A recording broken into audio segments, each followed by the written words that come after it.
Praise Lord. मंडळी प्रार्थना करते, देवाला ऐकावंच लागतं, उत्तर द्यावंच लागतं। Praise Lord. ऐका पेशनाचं कृत्य याचा 12वा अध्याय आणि 5वं वचन। लवकर जाऊया, लवकर जाऊया, चला लवकर आणि वाचा, पुन्हा जाऊया तिथं। हालेलुया। वाचा लवकर। याप्रमाणे पेत्र तुरुंगामध्ये पहाऱ्यामध्ये होता, परंतु त्याच्याकरता देवाजवळ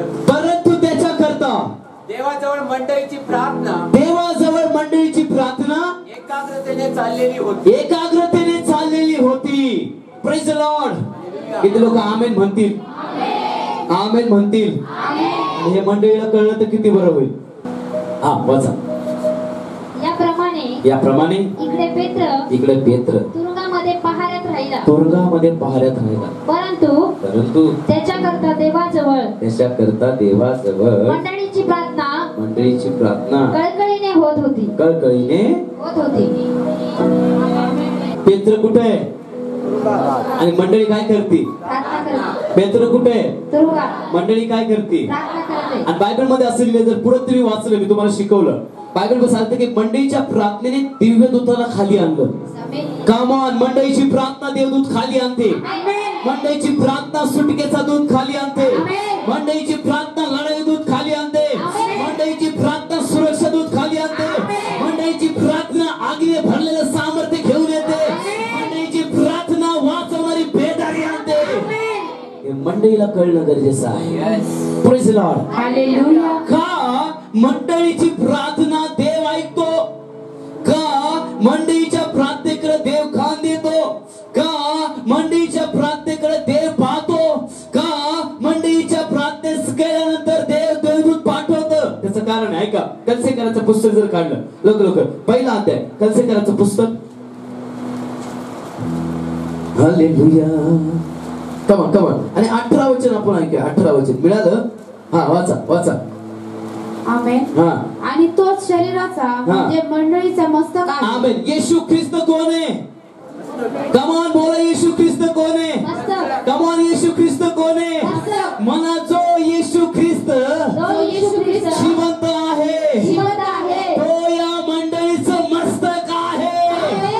आणि ज्यावेळेस ही मंडळी प्रार्थना करते, मस्तकाला ऐकावंच लागतं, उत्तर द्यावंच लागतं, प्रार्थनेचे उत्तर पाठवावेच लागतं, कारण देव या मंडळीचं मस्तक आहे।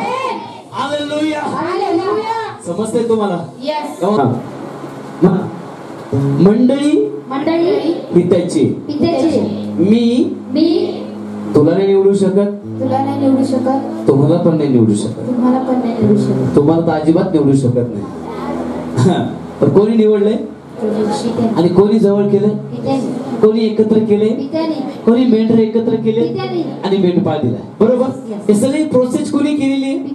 कोणी केलेली आहे? यासाठी की मंडळीला मस्तक आणि मंडळीला चालणारा मेंढपाळ असावा। Praise Lord. आणि बायबल सांगते या मंडळीचं मस्तक कोण आहे? आणि ज्यावेळेस मंडळी प्रार्थना करते, ऐका 82 मध्ये काय लिहिले, पहिलं वचन, लवकर जोरात वाचा, जोरात वाचा, आवेशाने वाचा। देवाच्या मंडळीत देव उभा राहतो। आमेन। देवाच्या मंडळीमध्ये देव उभा राहतो।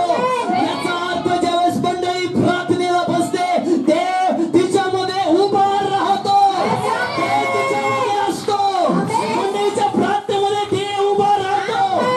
आनंदाची गोष्ट आहे की देव तुझ्या प्रार्थनेमध्ये उभा असतो। Hallelujah, hallelujah, hallelujah. हे तुम्हाला कळलं गरजेचं आहे। मंडळी चेष्टा नाहीये, कोणी मंडळीची मजाक नाही उडू शकत, कोणी मंडळीला नाव नाही ठेवू शकत। हे मंडळी म्हणतं बरं का, मंडळी, चर्च, कमिटी, संस्था, मिनिस्ट्री नाव नाही ठेवू शकत का? तर ती प्रभूची आहे। जर तुम्ही आणि मी मंडळीला नाव ठेवत आहे तर लिसन टू मी, बायबल सांगते आपण आपल्या शरीराला नाव ठेवतो। ए तुझा हात खराब आहे, ए तुझं डोकं खराब आहे, ए तुझा चेहरा विद्रूप आहे। आपण तर बायबल सांगते तुम्ही आणि मी ख्रिस्ताचे अवयव आहोत। आणि कोणती सेवा करत असाल, कशी सेवा करत असाल, पण जे मूळ जे झाड आहे त्या झाडाचे आपण फांद्या आहोत, अवयव आहोत। ते ख्रिस्त मस्तक आहे आणि आपण त्याच्या फांद्या आहोत। म्हणून जर कोणी नाव ठेवत असेल तर तो स्वतःला नाव ठेवतोय. Praise the Lord. हालेलुया. स्वतःला नाव ठेवून काय म्हणतो की ए मस्तक आई तो असा आहे तू तसा आहे, तू हे करता है वो हे करता. हालेलुया. हालेलुया. तुम्हाला समजतं? त्यासोबत एकच गोष्ट शिकवतो. तर तुमच्या जीवनात तुम्हाला प्रार्थनेचं उत्तर आणायचं असेल, तुमच्या जीवनात तुम्हाला प्रार्थनेतून विजय मिळवायचा असेल, तुमच्या जीवनात तुम्हाला प्रार्थनेच्या गोष्टी किंवा ज्या काही गोष्टी तुम्ही मागतात तुम्हाला पाहिजे असतील, तर तुम्हाला एक गोष्ट महत्वाची करायची आहे की पहिली गोष्ट तुम्हाला मुखाने म्हणायचंय की प्रभू येशू ख्रिस्त माझं मस्तक आहे. तिथे लोक बोलणार आहे हा, आणि देन मग म्हणायचं प्रभू तू म्हणला की मंडळीची प्रार्थना कार्य करण्यास प्रबळ असते. आता ते प्रबळ कार्य करणार सामर्थ्य मी स्वीकारते आणि माझ्या मस्तकाजवळ प्रार्थना करते. माझ्या मस्तकाजवळ प्रार्थना करतो की मी या दिवसामध्ये विजयी जीवन जगणार आहे. तुझ्या प्रार्थनेमध्ये कोण आहे? कोण आहे? स्तोत्र 22-82 मध्ये काय लिहिले? देव उभा. कोण उभा आहे? कोण उभा आहे? स्वतःला असं तपासा ना. Oh my God wonderful. Just तुम्ही प्रेयर रूमला जाताना जस्ट दार खोलताना असं इमेजिंग करा. ओ दिव्य दूत उभा आहे, दोन्ही पंख पसरून दिव्य दूत उभा आहे, तो एंट्री करत आहे. आणि जसं तू बसत आहे दिव्य दूत तुला पाखर घालत आहे.